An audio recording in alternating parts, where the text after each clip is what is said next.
ಎಲ್ರಿಗೂ ನಮಸ್ಕಾರ. ನೀವು ನೋಡ್ತಾ ಇದ್ದೀರಾ ಟಿವಿ ವಿಕ್ರಮ. ನಾನು ಮುಮ್ತಾಜ್ ಅಬ್ದುಲ್ ನೆಲ್ಲೆಡ್ಕ. ನೀವೇನು ಟಿವಿ ವಿಕ್ರಮವನ್ನು ಸಬ್ಸ್ಕ್ರೈಬ್ ಮಾಡ್ತಾ ಇದ್ದಲ್ಲಿ ದಯವಿಟ್ಟು ಈ ಕೂಡಲೇ ಟಿವಿ ವಿಕ್ರಮವನ್ನು ಸಬ್ಸ್ಕ್ರೈಬ್ ಮಾಡಿ, ಹಾಗೆ ನಮ್ಮೆಲ್ಲ ವಿಡಿಯೋಸ್ಗಳನ್ನು ಲೈಕ್ ಮಾಡಿ, ಕಮೆಂಟ್ ಮಾಡಿ, ಹಾಗೆ ಶೇರ್ ಮಾಡಿ. ವೀಕ್ಷಕರೇ, ಕಾಂಗ್ರೆಸ್ ಮತ್ತು ವಿಪಕ್ಷಗಳ ಪಾಲಿಗೆ ಸದನದಲ್ಲಿ ಅಮಿತ್ ಶಾಜಿ ಆಡಿದಂಥ ಮಾತಿದೆಯಲ್ಲ, ಅದು ನೆಪವಾಗಿ ಸಿಕ್ಕಿಬಿಟ್ಟಿದೆ. ಹೇಗಾದ್ರೂ ಸದನದ ಕಲಾಪ ಪೂರ್ತಿಯಾಗಿ ವ್ಯರ್ಥ ಆಗಲೇಬೇಕು ಅಂತ ಮೊದಲ ದಿನದಿಂದ ಒಂದಲ್ಲ ಒಂದು ಖ್ಯಾತಿಯನ್ನ ತೆಗಿತಾನಿದ್ದಂಥ ಕಾಂಗ್ರೆಸ್ಸಿಗೆ ಅಮಿತ್ ಶಾಜಿ ಅಂಬೇಡ್ಕರ್ ಅವರನ್ನ ಉಲ್ಲೇಖಿಸಿ ಆಡಿದಂಥ ಮಾತು ಬಹಳ ದೊಡ್ಡ ಅಸ್ತ್ರದ ಥರ ಕಾಣಿಸ್ತಾ ಇದೆ. ದಲಿತರನ್ನ ಯಾವತ್ತು ಉದ್ಧಾರ ಮಾಡಿದಂತಹ ಕಾಂಗ್ರೆಸ್, ದಲಿತರನ್ನ ದಲಿತರಾಗಿ ಉಳಿಯೋ ಹಾಗೆ ನೋಡ್ಕೊಂಡಂತಹ ಕಾಂಗ್ರೆಸ್, ಅಂಬೇಡ್ಕರ್ ಬದುಕಿದ್ದಾಗ ಪರಿಪರಿಯಾಗಿ ಅವರಿಗೆ ಅನ್ಯಾಯವನ್ನ ಮಾಡಿದಂತಹ ಕಾಂಗ್ರೆಸ್, ಅಂಬೇಡ್ಕರ್ ಅವರ ನಿಧನದ ನಂತರ ಕೂಡ ನಿರಂತರವಾಗಿ ಅವರನ್ನ ಅವಮಾನಿಸ್ತಾ ಬಂದಂತಹ ಕಾಂಗ್ರೆಸ್, ಈಗ ಅಂಬೇಡ್ಕರ್ ಅವರಿಗೆ ಅಮಿತ್ ಶಾಜಿ ಅವಮಾನವನ್ನ ಮಾಡಿದ್ದಾರೆ ಅಂತ ಕಿರುಚಾಡ್ತಾ ಇದ್ದಾರೆ. ಖುದ್ದು ದಲಿತರಾಗಿರುವಂತಹ ಮಲ್ಲಿಕಾರ್ಜುನ ಖರ್ಗೆ ಇಲ್ಲಿ ತನಕ ದಲಿತರ ಉದ್ಧಾರಕ್ಕೆ ಏನೇನೂ ಮಾಡಿಲ್ಲ. ಪ್ರಿಯಾಂಕ್ ಖರ್ಗೆ ದಲಿತರಿಗಾಗಿ ಏನೇನೂ ಮಾಡಿಲ್ಲ. ಅಂಬೇಡ್ಕರ್ ಅವರ ಆತ್ಮಕ್ಕೆ ಸಂತೋಷ ಆಗುವಂಥದ್ದು ಏನೇನೂ ಮಾಡಿಲ್ಲ. ಬಟ್ ಇವರು ಮಾಡಿದ್ದಾದ್ರೂ ಏನು? ದಲಿತ ಕಾರ್ಡನ್ನ ಪ್ಲೇ ಮಾಡಿ ಚುನಾವಣೆಯನ್ನ ಗೆದ್ದು ಸ್ಥಾನಮಾನವನ್ನ ಅನುಭವಿಸಿದ್ದು. ಅಂಬೇಡ್ಕರ್ ಅವರ ಹೆಸರಲ್ಲಿ ಅದೇ ರೀತಿ ಅಂಬೇಡ್ಕರ್ ಅವರು ಕೊಟ್ಟು ಹೋದಂತಹ ರಿಸರ್ವೇಶನ್ ಸೌಲಭ್ಯಗಳನ್ನ ಭರಪೂರವಾಗಿ ಅನುಭವಿಸಿತ್ತು. ಇವರಿಗೆ ನಿಜವಾಗ್ಲೂ ನೀವೇ ಹೇಳಿ, ಅಮಿತ್ ಶಾಜಿ ಅವರ ಹೇಳಿಕೆಯನ್ನ ಖಂಡಿಸುವಂತಹ ಅರ್ಹತೆಯಾದ್ರೂ ಇದೆಯಾ? ಇಷ್ಟಕ್ಕೂ ಅಮಿತ್ ಶಾಜಿ ನಿಜವಾಗ್ಲೂ ಅಂಬೇಡ್ಕರ್ ಅವರಿಗೆ ಅವಮಾನ ಆಗುವಂತಹ ಮಾತನ್ನ ಆಡಿದಾರ ಅಥವಾ ಆಡಿದ್ರ? ಅಮಿತ್ ಶಾಜಿ ಆಡಿರುವಂತಹ ಮಾತುಗಳ ಫುಲ್ ವಿಡಿಯೋವನ್ನ ತಮಗೆ ಬೇಕಾದಷ್ಟು ಕಟ್ ಮಾಡಿ ಅದನ್ನ ಬಳಸ್ಕೊಂಡು 11 ಸೆಕೆಂಡ್ಗೆ ಕಟ್ ಮಾಡಿ ಅದನ್ನ ಹರಿಬಿಡ್ತಾ ಇದ್ದಾರೆ. ಅಮಿತ್ ಶಾಜಿ ಅಂಬೇಡ್ಕರ್ ವಿರೋಧಿ ಅಂತ ಬಿಂಬಿಸುವಂತಹ ಪ್ರಯತ್ನವನ್ನ ಆ ಮೂಲಕ ಮಾಡ್ತಾ ಇದ್ದಾರೆ. ವೀಕ್ಷಕರು, ಈಗಾಗಲೇ ನೀವು ಆ 11 ಸೆಕೆಂಡ್ ವಿಡಿಯೋವನ್ನು ಕೂಡ ನೋಡಿರ್ತೀರಿ, ಇವನ್ ಪೂರ್ತಿ ವಿಡಿಯೋವನ್ನು ಕೂಡ ನೋಡಿರ್ತೀರಿ. ಆದರೂ ಕೂಡ ಆ ಎರಡೂ ವಿಡಿಯೋಗಳನ್ನ ನಿಮ್ಮ ಮುಂದೆ ಇಡ್ತಾ ಇದ್ದೀನಿ, ಒಂದು ಬಾರಿ ನೋಡ್ಕೊಳ್ಳಿ. मान्यवर, अभी एक फैशन होगा है आम्बेडकर आम्बेडकर आम्बेडकर आम्बेडकर आम्बेडकर आम्बेडकर। इतना नाम अगर भगवान का लेते तो 7 जन्मों तक स्वर्ग मिल जाता। 7 अर्थ में आम्बेडकर जी के प्रति आपका भाव क्या है ये मैं बताता। मान्यवर, आम्बेडकर जी को देश की पहली कैबिनेट से इस्तीफा क्यों दे दिया? आम्बेडकर जी ने कई बार कहा कि अनुसूचित जातियों और जनजातियों से हुए व्यवहार से मैं असंतुष्ट हूं। सरकार की विदेश नीति से मैं असहमत हूं और आर्टिकल 370 से मैं असहमत हूं। इसलिए वो छोड़ना चाहते थे, उनको आश्वासन दिया गया, आश्वासन पूरा नहीं हुआ, उन्होंने इग्नोरेंस के चलते इस्तीफा दे दिया। और एक श्री BC रॉय ने पत्र लिखा कि आम्बेडकर और राजाजी जैसे 2 महानुभाव मंत्रिमंडल छोड़ेंगे तो क्या होगा? तो नेहरू जी ने उनको जवाब में लिखा है, राजाजी के जाने से तो थोड़ा बहुत नुकसान होगा, आम्बेडकर के जाने से मंत्रिमंडल कमजोर नहीं होता है। मान्यवर, ये विचार जो खड़गे जी कह रहे हैं ना, क्या आपत्ति है? जिसका विरोध करते हो उसका वोट के लिए नाम देना है, कितना उचित है? क्योंकि अब अंबेडकर जी को मानने वाले पर्याप्त संख्या में आ गए हैं, इसलिए आप अंबेडकर अंबेडकर कर रहे हो। ಈಗ ಕೇವಲ ಆ 11 ಸೆಕೆಂಡ್ಗೆ ಕ್ರಾಪ್ ಮಾಡಿರುವಂತಹ ವಿಡಿಯೋದ ಬಗ್ಗೆ ಮಾತಾಡೋಣ. ಫಸ್ಟಿಗೆ ಕಾಂಗ್ರೆಸ್ನವರಿಗೆ ಅಂಬೇಡ್ಕರ್ ಅವರ ಹೆಸರನ್ನ ಹೇಳುವಂಥದ್ದು ಒಂದು ವ್ಯಸನ ಆಗಬಿಟ್ಟಿದೆ.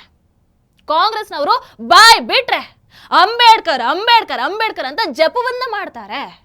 ದೇವರ ಹೆಸರನ್ನ ಈ ರೀತಿ ಜಪ ಮಾಡಿದ್ರೆ ದೇವರು ಪ್ರತ್ಯಕ್ಷ ಆಗಿ ಸ್ವರ್ಗ ಸಿಕ್ಬಿಡ್ತಾ ಇತ್ತು. ಇದರಲ್ಲಿ ಅಂಬೇಡ್ಕರ್ ಅವರಿಗೆ ಎಲ್ಲಿ ಅವಮಾನ ಆಗಿದೆ? ಅವಮಾನ ಆಗಿರುವಂಥದ್ದು ಯಾರಿಗೆ ಅಂತ ಹೇಳ ನಾನು? ಅಂಬೇಡ್ಕರ್ ಅವರ ಹೆಸರನ್ನ ದುರ್ಬಳಕೆ ಮಾಡ್ಕೊಳ್ತಾ ಇರುವಂತಹ ವಿಪಕ್ಷಗಳಿಗೆ, ಪ್ರತಿ ಒಂದಕ್ಕೂ ಕೂಡ ಅಂಬೇಡ್ಕರ್ ಅವರ ಹೆಸರನ್ನ ತಂದು ತಮ್ಮ ಲಾಭಕ್ಕೆ, ತಮ್ಮ ರಕ್ಷಣೆಗೆ ಬಳಸ್ಕೊಳ್ತಾ ಇರುವಂತಹ ಕಾಂಗ್ರೆಸ್ ಮಂದಿಗೆ ಈ ಮಾತಿಂದ ಅವಮಾನ ಆಗಿದೆ. ಅದು ಬಿಟ್ಟು ಇಲ್ಲಿ ಬಾಬಾ ಸಾಹೇಬ್ ಅಂಬೇಡ್ಕರ್ ಅವರಿಗೆ ಅವಮಾನ ಆಗಿರೋದು ಅಲ್ಲ. ವೀಕ್ಷಕರೇ, ನಾನು ಇದೇ ಲಾಜಿಕಲ್ಲಿ ಈಗ ಒಂದು ಸ್ಟೇಟ್ಮೆಂಟ್ ಅನ್ನ ನಿಮ್ಮ ಮುಂದೆ ಇಡ್ತೀನಿ. ನನ್ನ ಸ್ಟೇಟ್ಮೆಂಟ್ ಅಲ್ಲ, ಇದು ಸಿದ್ದರಾಮಯ್ಯನವರ ಹೇಳಿಕೆ, ಅವರ ಸ್ಟೇಟ್ಮೆಂಟ್. ಅಮಿತ್ ಶಾಜಿ ಹೇಳಿಕೆಗೆ ಪ್ರತಿಕ್ರಿಯೆಯನ್ನು ಕೊಡ್ತಾ ಇದ್ದಾಗ ಸಿದ್ದರಾಮಯ್ಯನವರು ಒಂದು ಮಾತನ್ನ ಹೇಳ್ತಾರೆ. ಏನಂತ?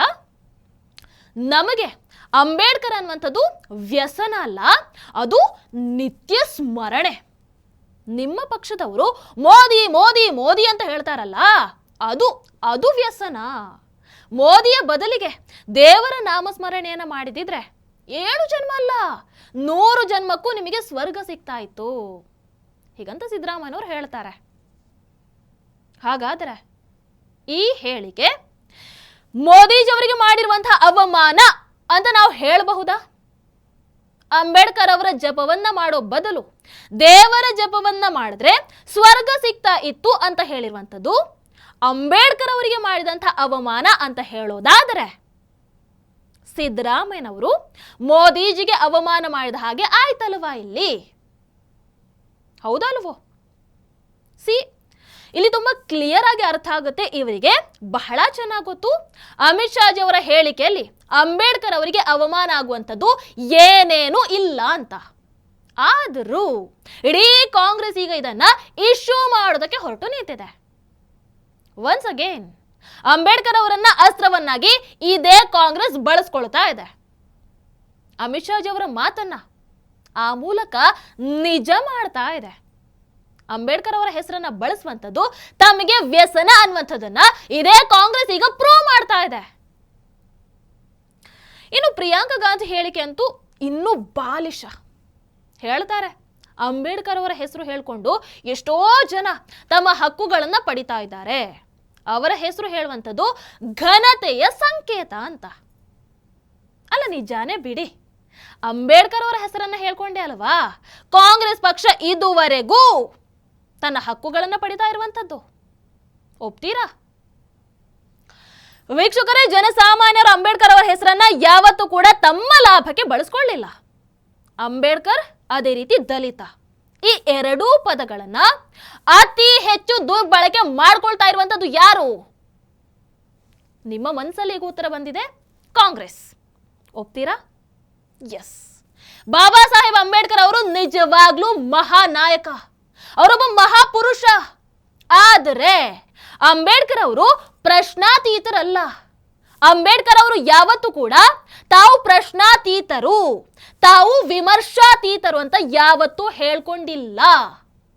ಖುದ್ದು ಅಂಬೇಡ್ಕರ್ ಅವರೇ ತಾವು ಬರೆದಂತಹ ಸಂವಿಧಾನದಲ್ಲಿ ಪ್ರತಿಯೊಬ್ಬರಿಗೂ ಕೂಡ, ಪ್ರತಿಯೊಬ್ಬರನ್ನ ಕೂಡ ಪ್ರಶ್ನಿಸುವಂತಹ ಹಕ್ಕನ್ನ ಕೊಟ್ಟಿದ್ದಾರೆ, ಅಭಿವ್ಯಕ್ತಿ ಸ್ವಾತಂತ್ರ್ಯವನ್ನ ಕೊಟ್ಟಿದ್ದಾರೆ.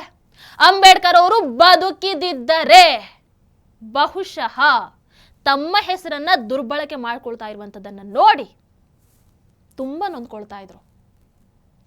ಅಂಬೇಡ್ಕರ್ ಅವರು ಹಿಂದೂ ದಲಿತ ಸಮುದಾಯದಿಂದ ಬೌದ್ಧ ಮತಕ್ಕೆ ಕನ್ವರ್ಟ್ ಆಗಿದ್ದು ಯಾರ ಅವಧಿಯಲ್ಲಿ ಹೇಳಿ?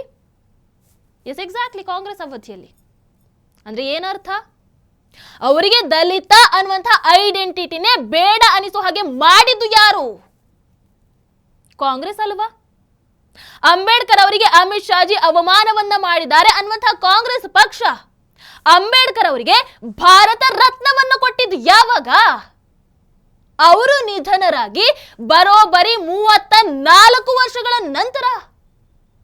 ನೆಹರು ತಾವು ಬದುಕಿದ್ದಾಗಲೇ, ತಾವು ಪ್ರಧಾನಿ ಆಗಿದ್ದಾಗಲೇ ತಮಗೆ ತಾವೇ ಭಾರತ ರತ್ನವನ್ನು ಕೊಡ್ಕೊಳ್ತಾರೆ. ಇನ್ನು ಇಂದಿರಾ ಗಾಂಧಿ ಕೂಡ ಬದುಕಿದ್ದಾಗಲೇ ಭಾರತ ರತ್ನವನ್ನ ತಮ್ಮ ಕೊರಳಿಗೆ ಹಾಕೊಳ್ತಾರೆ. ಇನ್ನು ರಾಜೀವ್ ಗಾಂಧಿಗೆ ನಿಧನರಾದಂತಹ ವರ್ಷವೇ ಭಾರತ ರತ್ನವನ್ನ ನೀಡಲಾಗುತ್ತೆ. ಆದರೆ ಬಾಬಾ ಸಾಹೇಬ್ ಅಂಬೇಡ್ಕರ್ ಅವರಿಗೆ ಈ ಗೌರವ ಸಿಗೋದಕ್ಕೆ ಅವರು ಸತ್ತು 34 ವರ್ಷ ಕಾಯಬೇಕಾಯಿತು. ಇದು ಕಾಂಗ್ರೆಸ್ ಪಾರ್ಟಿ ಅಂಬೇಡ್ಕರ್ ಅವರಿಗೆ ಕೊಟ್ಟಿರುವಂತಹ ಗೌರವ. ಅಂಬೇಡ್ಕರ್ ಅವರನ್ನ ಎರಡೆರಡು ಸಲ ಚುನಾವಣೆಯಲ್ಲಿ ಸೋಲಿಸಿರುವಂತಹ ಕಾಂಗ್ರೆಸ್ಗೆ ಅಂಬೇಡ್ಕರ್ ಅವರ ಮೇಲಿನ ಗೌರವ ಆಗ ಎಲ್ಲಿ ಹೋಗಿತ್ತು? ಅಂಬೇಡ್ಕರ್ ನಮ್ಮ ನಿತ್ಯ ಸ್ಮರಣೆ. ಅಂಬೇಡ್ಕರ್ ಹೆಸರು ಆತ್ಮಗೌರವದ ಸಂಕೇತ. ಹೀಗಂತ ಹೇಳ್ತಾ ಇರುವಂತವರಿಗೆ ಅವರನ್ನ ಚುನಾವಣೆಯಲ್ಲಿ ಸೋಲಿಸೋದಕ್ಕೆ ಹೇಗಾದ್ರೂ ಮನಸ್ಸು ಬಂತು ಹೇಳಿ ಅಲ್ಲ. ಮಹಾರಾಷ್ಟ್ರದಲ್ಲಿ ರಾಹುಲ್ ಗಾಂಧಿ ಅವರು ಅಂಬೇಡ್ಕರ್ ಅವರ ಫೋಟೋಗೆ ಉದ್ದೇಶಪೂರ್ವಕವಾಗಿ ಹಾರವನ್ನೇ ಹಾಕಲ್ವಲ್ಲ, ಅದೇನು ಅಗೌರವ ಅಲ್ವಾ? ಬಿಡಿ. ನಿಮ್ಮದೇ ಪಕ್ಷದ ರಮೇಶ್ ಕುಮಾರ್ ಅವರು ಕಾಂಗ್ರೆಸ್ ಅಂಬೇಡ್ಕರ್ ಅವರನ್ನ ಹೇಗೆ ನಡೆಸಿಕೊಳ್ತು ಅಂತ ಹೇಳಿದ್ದಾರೆ. ಬೇಕಾರೆ ಒಂದ್ಸಲ ನೀವು ಕೂಡ ಕೇಳಿಸ್ಕೊಳ್ಳಿ. 1956 ಬೌದ್ಧ ಧರ್ಮವನ್ನು ಸ್ವೀಕಾರ ಮಾಡ್ತಾರೆ. 56 ಅಲ್ಲಿ ಪ್ರಾಣ ಬಿಡ್ತಾರೆ. ಸತ್ತೋದ್ ದಿವಸ ಅವ್ರ ಮನೇಲಿ ಶವವನ್ನ ದೆಹಲಿಯಿಂದ ಬೊಂಬಾಯಿಗೆ ಸಾಗಿಸ್ಬೇಕು. 5,000 ರೂಪಾಯಿ ವಿಮಾನಕ್ಕೆ ಖರ್ಚಾಗುತ್ತೆ ಅಂದ್ರೆ ಮನೆ ಎಲ್ಲ ಹುಡುಕಿದ್ರೆ 2,000 ಇಲ್ಲ. ನನಗೆ ಗೊತ್ತಿಲ್ಲ, ಫ್ಯಾಕ್ಟ್ಸ್ ನನ್ನ ಹತ್ರ ಇಲ್ಲ. ಯಾಕೆ ಅವತ್ತು ಭಾರತ ಸರ್ಕಾರ ತಾನು ವ್ಯವಸ್ಥೆ ಜವಾಬ್ದಾರಿ ತಗೊಳ್ಳಿಲ್ವೋ ನನಗೆ ಗೊತ್ತಿಲ್ಲ. ನಮ್ಮ ಹಿರಿಯ ಕಾಂಗ್ರೆಸ್ ಮುಖಂಡಗಳು ನನ್ನ ತಪ್ಪಾಗಿ ತಿಳ್ಕೊಳ್ಬಾರ್ದು. ಬಹುಶಃ ಅವರು ದೇಶಕ್ಕೆ ಮಾಡಿದ ಸೇವೆಗೆ 52ರ ಸಾರ್ವತ್ರಿಕ ಚುನಾವಣೆಯಲ್ಲಿ ಕಾಂಗ್ರೆಸ್ ಪಕ್ಷ ಮುಂದಾಗಿ ಅವರನ್ನ ಅವಿರೋಧವಾಗಿ ನಾವು ಆಯ್ಕೆ ಮಾಡಬೇಕಾಗಿತ್ತು. ಇದೊಂದು ಲೋಪ ಮಾಡಿದ್ದೇವೆ ನಾವು ಅಂತಕ್ಕಂಥ ಮಾತನ್ನು ನಾನು ಹೇಳ್ತೇನೆ. ಹೇಳಿ, ಯಾರು ಹಾಗಾದ್ರೆ ಅಂಬೇಡ್ಕರ್ ಅವರಿಗೆ ಅನ್ಯಾಯವನ್ನ ಮಾಡಿರುವಂಥದ್ದು? ಯಾರು ಅಂಬೇಡ್ಕರ್ ಅವರಿಗೆ ಅವಮಾನ ಮಾಡಿರುವಂಥದ್ದು? ಅಂಬೇಡ್ಕರ್ ಅವರ ಆಶಯಗಳ ವಿರುದ್ಧ ಯಾರಿರುವಂಥದ್ದು ಈಗ ಹೇಳಿ? ಕಾಂಗ್ರೆಸ್ ಅಲ್ವಾ? 4 में अंबेडकर जी के प्रति आपका भाव क्या है ये मैं बताता हूं. मान्यवर, अंबेडकर जी को देश की पहली कैबिनेट से इस्तीफा क्यों दे दिया? अंबेडकर जी ने कई बार कहा कि अनुसूचित जातियों और जनजातियों से हुए व्यवहार से मैं असंतुष्ट हूं. सरकार की विदेश नीति से मैं असहमत हूं और आर्टिकल 370 से मैं असहमत हूं. इसलिए वो छोड़ना चाहते थे. उनको आश्वासन दिया गया, आश्वासन पूरा नहीं हुआ.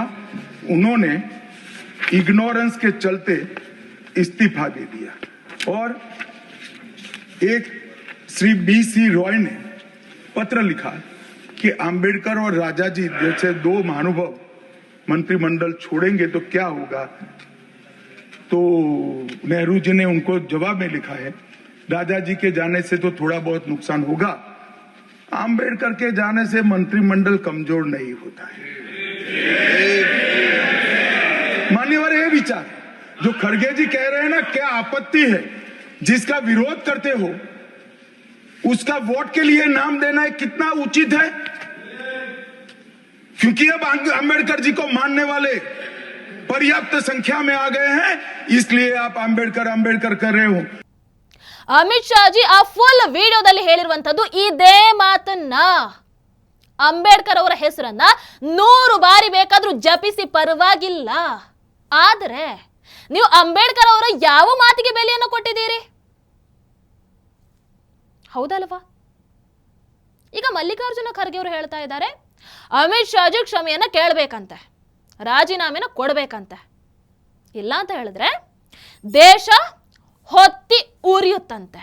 इस ढंग से अगर वो बात करते रहेंगे, सारे हिंदुस्तान में आग लगेगी, सारे हिंदुस्तान में आग लगेगी कि बाबा साहब अंबेडकर का अपमान कोई सहन नहीं करेगा.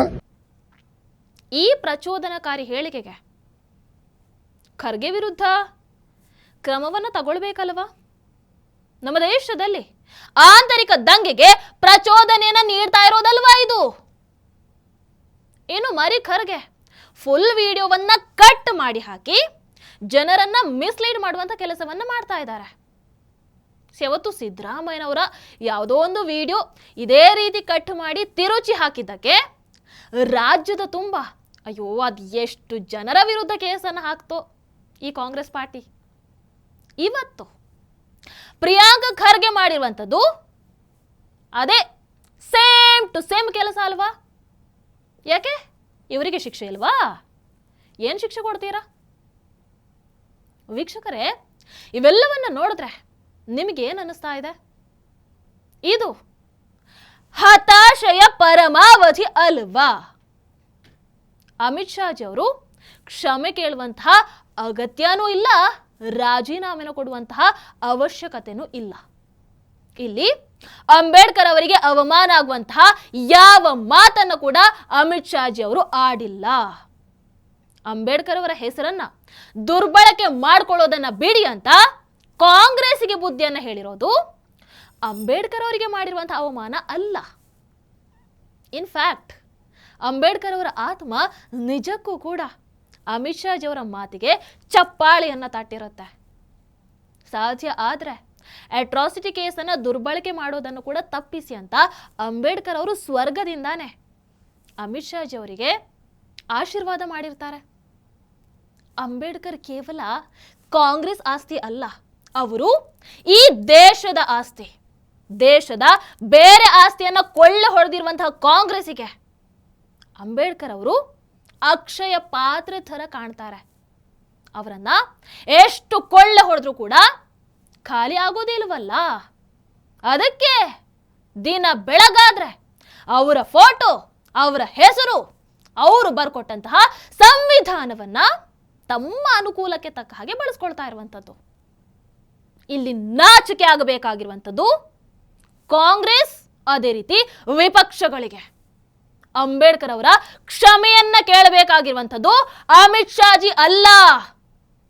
ಅಂಬೇಡ್ಕರ್ ಅವರ ಕ್ಷಮೆಯನ್ನ ಕೇಳಬೇಕಾಗಿರುವಂಥದ್ದು one and only Congress, Congress, Congress.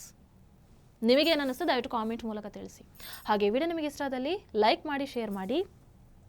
ನಮಸ್ಕಾರ. ಟಿವಿ ವಿಕ್ರಮ, ದೇಶ ನಿಮ್ಮ ಕೈಯಲ್ಲಿ.